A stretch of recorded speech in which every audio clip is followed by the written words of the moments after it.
Hello friends, welcome to IICS platform. आज है 24 मई और 24 मई का करेंगे हम करंट अफेयर। चलिए लेक्चर स्टार्ट करते हैं। फर्स्ट न्यूज़ सेंसेक्स और निफ्टी। जैसा कि मेरे भारत के लोग बाग जानते होंगे कि आजकल स्टॉक मार्केट में, शेयर मार्केट में लोगों का इंटरेस्ट दिन प्रतिदिन बढ़ते जा रहा है। क्योंकि हमारे यहाँ स्टॉक मार्केट अभी राइट नाउ फिर से उछाल पर आ गया है। मैंने आपको प्रीवियस लेक्चर में बताया था कि हमारे यहाँ से FPI फॉरेन पोर्टफोलियो इन्वेस्टर चले गए हैं approximately $3.3 billion on the reason of uncertainty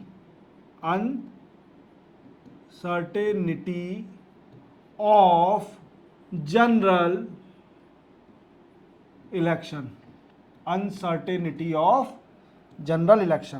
तो फॉरेन पोर्टफोलियो इन्वेस्टर चला गया था। अब ये न्यूज़ में क्यों है? तो देखो, कल फिर से सेंसेक्स और निफ्टी 1.6% इंक्रीमेंट हो गया। उसका 1.6% इंक्रीमेंट हो गया। व्हाट आई मीन्स FPI का इनफ्लो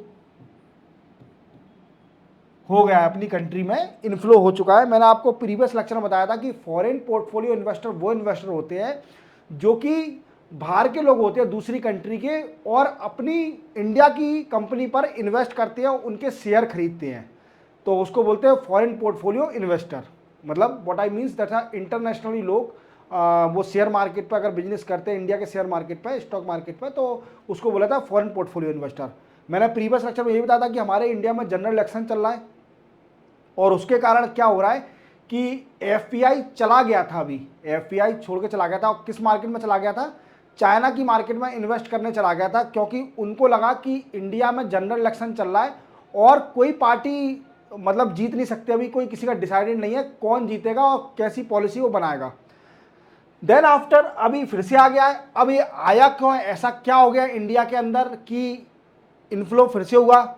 देखो, मैंने आपको कल वाले लेक्चर बताया था कि RBI ने 2024 में गवर्नमेंट को सरप्लस डिविडेंड देगी 2.1 लाख करोड़ रुपीस। 2.1 लाख करोड़ रुपीस। अब इससे क्या हुआ? देखो, RBI अभी तक का सबसे हाईएस्ट डिविडेंड दे रही है, सरप्लस डिविडेंड। अब इससे लगा जो फॉरेन पोर्टफोलियो इन्वेस्टर थे कि सरकार को अगर इतना पैसा मिल रहा है तो ये कंफर्म है कि ये सरकार फिर से आएगी। क्या कंफर्म है? कि बीजेपी गवर्नमेंट फिर से आने की पॉसिबिलिटी है, क्योंकि RBI ने इतना पैसा दिया है तो इसका मतलब गवर्नमेंट का आना पॉसिबल है। गवर्नमेंट बन जाएगी NDA की। बट वो मेरा मैटर नहीं है, किसी की भी बने, NDA की बने या UPA की बने, पर मैं बता रहा हूं उनकी सोच थी FPI की, फॉरेन पोर्टफोलियो इन्वेस्टर की, कि सरकार बनेगी तभी RBI ने इतना पैसा दिया है उनको, 2.1 लाख करोड़ रुपीस। ओके, तो ये आप न्यूज़ समझ गए होंगे कि सेंसेक्स और निफ्टी क्यों बढ़ा है। चलते अपन नेक्स्ट न्यूज़ पर। नेक्स्ट न्यूज़ है हमारी इंडियन मेट्रोलॉजिकल डिपार्टमेंट के ऊपर। जैसे मैं हर लेक्चर में बताता हूं आपको कि जो अपना IMD है, इंडियन मेट्रोलॉजिकल डिपार्टमेंट, वो one of the best meteorological department है। Means one of the best meteorological department, ठीक है, IMD। अब इसने फोरकास्ट क्या किया है? देखो, इन्होंने फोरकास्ट करा है कि एक साइक्लोन आने वाला है, likely to cyclone hit in Bay of Bengal and West Bengal पर हिट करेगा ये साइक्लोन, ठीक है। ये इन्होंने फोरकास्ट किया है और बोला है कि 2024 मतलब 2024 का ये पहला साइक्लोन होगा जो आएगा। मतलब उन्हें फोरकास्ट किया है और इंडियन मेट्रोलॉजी डिपार्टमेंट अगर बोले तो सोच लेना वो आएगा ही आएगा डेफिनेटली। क्योंकि उनके फोरकास्ट कभी गलत नहीं होते, मतलब रेयरली 99.9% सही होते हैं। 1-8% अगर 0.1% अगर गलत हो जाए तो वो मेरी गारंटी नहीं है, IMD की रिस्पॉन्सिबिलिटी है। ठीक है, तो चलते हैं अपन नेक्स्ट न्यूज़ पर। नेक्स्ट न्यूज़ है हमारी मालदीव्स गवर्नमेंट। फिर से आ गई मालदीव्स। अरे नहीं, ये लड़ाई वाली बात नहीं है, ये वो नहीं है। मालदीव्स की औकात भी नहीं है लड़ने की। सुनो, मालदीव्स गवर्नमेंट के जो मिनिस्टर हैं उनने बोला है कि हम भी रुपे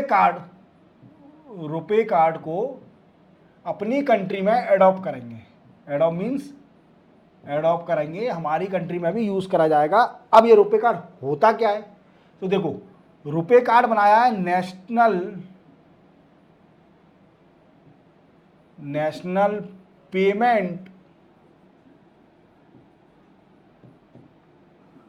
कॉरपोरेशन ऑफ इंडिया। ये क्या होता है, NPCI। ये क्या है, NPCI? ये पेरेंट ऑर्गेनाइजेशन है। फोन पे, पेटीएम तो आप यूज करते होंगे, सभी लोग यूज करते होंगे फोन पे, पेटीएम। तो फोन पे, पेटीएम को बनाने वाले यही हैं। मतलब यूपीआई का स्टार्ट इनने किया था। यूपीआई का फुल फॉर्म क्या होता है, यूनिफाइड पेमेंट इंटरफेस। यूपीआई को मैनेज इन्हीं ने बनाया, एनपीसीआई। और जो एटीएम से पैसा निकालते हैं वो भी मैनेज कौन करता है, एनपीसीआई। तो मालदीव्स ने बोला है कि हम जो रुपे कार्ड इंडिया में एनपीसीआई ने बनाया है उसको हम एडॉप्ट करेंगे, अपनी कंट्री में यूज करा जाएगा। और इसी के साथ हमारे रुपया, वहां की करेंसी है रुपया, क्या बोला था, रुपया करेंसी है। और यही करेंसी स्ट्रॉन्ग हो जाएगी due to adoption of RuPay card. और जैसे कि इंडिया ने, और आप जानते हो कि रुपे कार्ड एक्सेप्टेबल है, acceptable at ATM, e commerce and point of sale, POS। ठीक है, ETC, ये एक्सेप्टेबल है रुपे कार्ड। तो आप समझ गए होंगे मालदीव गवर्नमेंट कुछ इंडिया से लेना चाहती है, पर इंडिया तो दयालु है, दे देगी। अब की बार गलती मत करना, ऐसा कुछ मत बोलना। मालदीव्स के लोग अगर मेरे लेक्चर सुन रहे हो तो ऐसी गलती मत करना इन फ्यूचर, नहीं तो अच्छा खासा उसका रिजल्ट, कंक्लूजन अच्छा निकलेगा। तो इसी के साथ चलते हैं नेक्स्ट न्यूज़ पर। नेक्स्ट न्यूज़ है हमारी इंडियन आर्मी के ऊपर। देखो, इंडियन आर्मी क्या कर रही है। इंडियन आर्मी ने दिमाग चलाया। क्या दिमाग चलाया कि इंडियन आर्मी तो होशियार है ही, माइंड तो बहुत है। जो इंडियन म्यांमार के बॉर्डर पर, जो बॉर्डर है, तो नागाज रहते हैं, नागाज एक्सट्रीमिस्ट, विद्रोही, नागाज जो विद्रोही हैं, वो सरकार के खिलाफ विद्रोह करते हैं, उनको कंट्रोल करने के लिए या उनको खत्म करने के लिए Indian army Kuki tribes we can say, और कुकी एक्सट्रीमिस्ट और pro democracy supporter of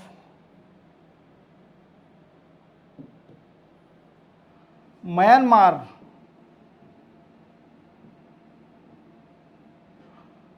along the border of Indian Myanmar. देखो, म्यांमार के कुछ सिटीजन थे, आपको पता है कि म्यांमार में सिविल वार चल रहा है। क्या चल रहा है, सिविल वार। तो उसमें कुछ लोग ऐसे हैं जो प्रो डेमोक्रेसी को फॉलो करते हैं, मतलब डेमोक्रेसी चाहते हैं कि हमारी भी कंट्री में डेमोक्रेसी हो।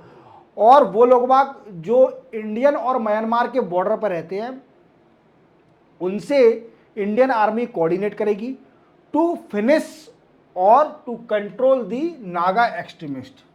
किसको? नागा एक्सट्रीमिस्ट। तो आप समझ गए होंगे कुकीज एक्सट्रीमिस्ट और म्यांमार के जो प्रो डेमोक्रेसी को फॉलो करते हैं उन लोगों से कोऑर्डिनेट करेगी to control the Naga extremist who are living across the border of Indian Myanmar. Clear? चलते हैं नेक्स्ट न्यूज पर। नेक्स्ट न्यूज है हमारी, देखो एक लड़की है, बच्ची, उसने कमाल कर दिया। क्या कर दिया? कमाल। कमाल है, कमाल क्या कर दिया? इनका नाम क्या है? काम्या कार्तिकेय। आप समझ तो गए होंगे फोटो देख के, कुछ फतेह करा है इनने। फतेह क्या किया है? तो अभी आप समझ रहे होंगे बर्फीला है तो माउंट एवरेस्ट फतेह कर लिया। अब आप बोलोगे सर यार माउंट एवरेस्ट तो हर कोई फतेह, मतलब हर कोई नहीं, मतलब कर रहे हैं, मोस्टली कर रहे हैं फतेह। तो ऐसा क्या करा है इन लोगों ने, इन मैम ने? तो जो बच्ची ने 16 साल की बच्ची है और world second youngest girl to इसके माउंट एवरेस्ट पर चढ़ने वाली दूसरी सबसे यंगेस्ट गर्ल है जी काम्या कार्तिकेय। और ये बिलोंग करती हैं, याद रखना, मुंबई से बिलोंग करती हैं। कहाँ से बिलोंग करती हैं? मुंबई से बिलोंग करती हैं काम्या कार्तिकेय। ये क्वेश्चन अगर आपको आए करंट अफेयर में कि किस यंगेस्ट गर्ल ने फतेह किया है माउंट एवरेस्ट अपने फादर के साथ, तो आप बोलना काम्या कार्तिकेय, जो कि मुंबई से बिलोंग करती है। उनकी एज है 16 साल और इन्होंने नेपाल से चढ़ना स्टार्ट करी थी और माउंट एवरेस्ट पर पहुंच गई थी। समझ में आ गया? क्लियर? चलते अपन नेक्स्ट न्यूज पर। नेक्स्ट न्यूज है हमारी पावर ग्रिड। देखो पावर ग्रिड है क्या, पहले तो पूरा इसको जान लो। Power grid corporation of India, ये क्या है? ये कंपनी है। क्या है? कंपनी। कौन सी कंपनी दोस्तों? ये है महारत्न कंपनी। और किस कंपनी है? पब्लिक सेक्टर अंडरटेकिंग, मतलब पीएसयू है, centre PSU, under ministry of power. Ministry of power के अंदर एक महारत्न कंपनी है power grid corporation of India. और इसने क्या किया है, ऐसा क्या कर दिया? तो देखो इनको अभी अवार्ड मिला हुआ है। कौन सा अवार्ड? ATD award. इसका फुल फॉर्म क्या है? Association for talent and development. ATD award, best award मिला है इनको 2024 का। दोस्तों ये अवार्ड होता क्या है? तो देखो ये अवार्ड दिया जाता है बेस्ट लर्निंग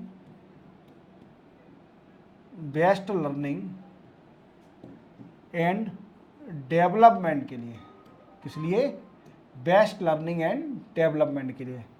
और हमारी power grid corporation of India 2021 और 2023 में भी इस अवार्ड को जीत चुकी है। क्या? 2021 और 23 और 24 3 बार ये एटीडी बेस्ट अवार्ड जीत चुकी है। तो आप समझ गए होंगे power grid corporation of India जो महारत्न कंपनी है। अब पीएसयू होती क्या है? देखो मेरे नए स्टूडेंट के लिए समझाने के लिए, पीएसयू पब्लिक सेक्टर अंडरटेकिंग वो कंपनियां हैं जो कि अंडर आउंड बाई गवर्नमेंट, मतलब जो गवर्नमेंट ओन करती है वो होती है पीएसयू। और what we can say that's a the government which hold the more than 50% share in company, that is called a public sector undertaking. और दूसरी बात एक और चीज रखना, जो बैंक, जैसे एग्जांपल आपको देता हूं, सेल हो गई स्टील अथॉरिटी ऑफ इंडिया, भेल हो गई, ठीक है, भेल, BHEL, भेल, भारत हैवी इलेक्ट्रॉनिक लिमिटेड, ठीक है, भेल हो गई, एल्यूमिनियम कॉरपोरेशन है, स्टील अथॉरिटी है। तो ये कई सारी कंपनियां PSU कंपनियां हैं। BSNL याद रखते हो, BSNL का सबको पता होगा, ठीक है, संचार, ठीक है, भारत संचार निगम लिमिटेड, आई थिंक यही फॉर्मूला है BSNL का, क्योंकि ये इसका स्कोप खत्म हो चुका है, लॉस मेकिंग कंपनी है। तो क्या है कि आजकल उसकी सिम नहीं आ रही है, तो फॉर्मूला भी लोग भूलते जा रहे हैं, फुल फॉर्म भी उसका। तो ये होती है PSU। इसी के साथ 24 मई का करंट अफेयर यहीं कंप्लीट होता है। मिलते हैं कल 25 मई के नए करंट अफेयर के साथ। जय हिंद।